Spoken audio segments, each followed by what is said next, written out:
Alright, so we got everything back together after this digital Dawg remote install. So we're all together. I've got the digital Dawg back behind here. It's not inside of there. It's actually in the fairing up here on the other side. In here, I actually have the switch, because if you're installing this, I said in another video, you might want to hide the accessory switch. Mine, I've put it right here. I keep a phone, my spare phone that I use for navigation and stuff. I keep it over here, so it's easy to get to. But if you want accessory, you just push here. If you're using the switch that they gave you, you'll switch it on, and I got accessory mode now. Radio's coming on. That's my little Chinese girl telling me she's recording everything that happens to me. So let me turn this down before YouTube says they can't post my video. So that's that. Now the deal is, just like I said in the other video, the fob near, fob far away, it doesn't matter. You push that button, you're going to get accessory mode. So if you put it out in the open, say you put it right beside the radio, somebody comes by and just pushes that button, they can do everything they want. They can play with your radio all day. Just leave it on. They can do whatever they want. Alright, so enough of that. Let's go ahead and we're going to deactivate it. I'm about to push the switch. When I push it, we won't have any battery. Alright, goodbye. She's not recording anymore. Alright, so switch, totally useless now. I'm kind of thinking if you wanted to, you could probably wire both of them up. I don't know that for sure, but if you wanted to splice some wires, I'm thinking you could probably make it where both of them would work. Digital guard dog's got a combination setting. If you lose your key fob or whatever, you can use your off-on switch to crank the bike. Now, if you do buy one of these kits, make sure that you change it, because I have a strong suspicion that that book wasn't printed for each one of us. So that code that's in that book, I'm pretty much sure that is probably for every system, so I'd recommend you change it. Let me tell you what I did. I was trying to change it, and I thought I changed it, and I did change it, but now I don't know what I changed it to. I have an idea, but for some reason it's not what I thought it was.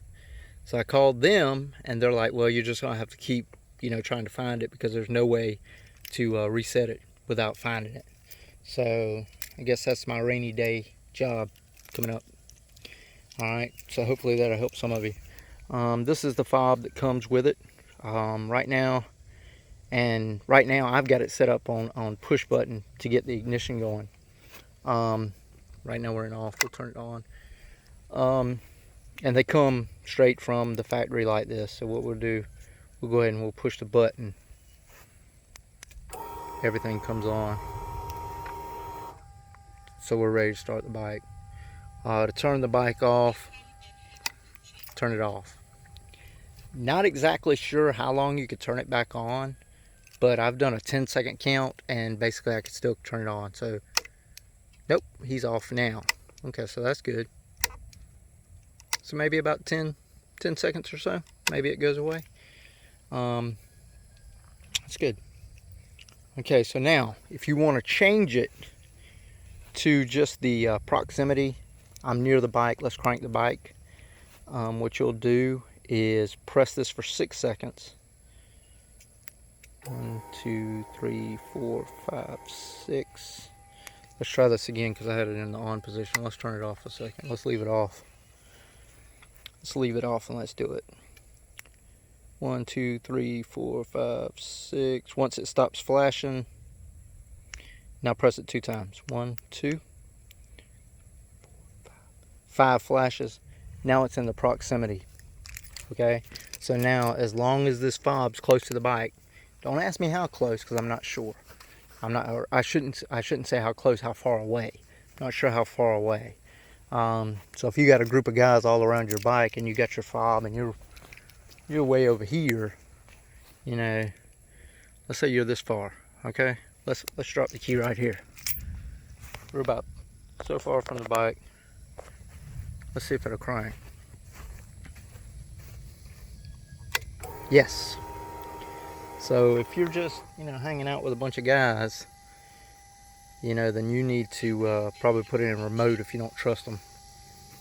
You know, no offense to any of your friends. So let's get these back. So that's a good test to do, though, how far away you can be. I think that's about it for the system. I got another video, of course, talking about the system. I got an unboxing, basically, video. I've got an install video. It's a long, boring video. If you just want the ins and outs of it, there's a plug right behind the fuel tank right here, about where my finger is. Okay, for the ignition. That'll be one of your points that you're going to have to plug into. You're going to disconnect that, plug in the Dawg system. Tank doesn't have to come all the way off. Just slide it back. You don't have to disconnect any electrical or any fuel hoses. Okay, just slide it back. Front, same thing. Don't have to take the fairing off. Pop your front headlight out. You're going to look right back here about where my finger is. There's going to be a white and a blue connector. You want the blue connector. Disconnect the blue connector. What you're going to do is hook the two blue in with the extension that comes with the kit, and you're set. The last thing to do is run the ground wire. They say to go to the battery. I went to the battery. Yeah, you know, you could probably ground it somewhere different, but they said battery. I'll do battery. So that's about it. I think there's about 30-something inches of wire. So for me putting it right here, the system, I've got enough wire to go to here, over here, and I've got enough to hit the headlamp. I've even got enough ground wire. I didn't have to add anything to hit the ground on the battery. So real easy install, super easy. Just don't be like me whenever you're changing that code, which again, I totally recommend you change that code, because you know, some people might know you got this system, and I think the codes, probably 1 out of every 2 is definitely the same code, if not all of them the same code. So change it. Just be careful when you change it. Know what you're doing. Unlike me, I'll probably have to spend an hour trying to figure out what the code is, just because I have a hunch at kind of where it's supposed to be. That's about it, though, guys. And I recommend you call them. If you want one of these systems, call them. Because just call them and say, hey, listen, I'm thinking about buying your system. What's the best you can do on it? What kind of deal can you give me? Because they did me pretty good. I got two keys, and they threw in the switch, and they knocked a good bit off. I'm not going to say how much, because I don't want to throw that out there, but it was worth the phone call by a lot. So there you go. I think that's about it for me for today. Thanks, guys.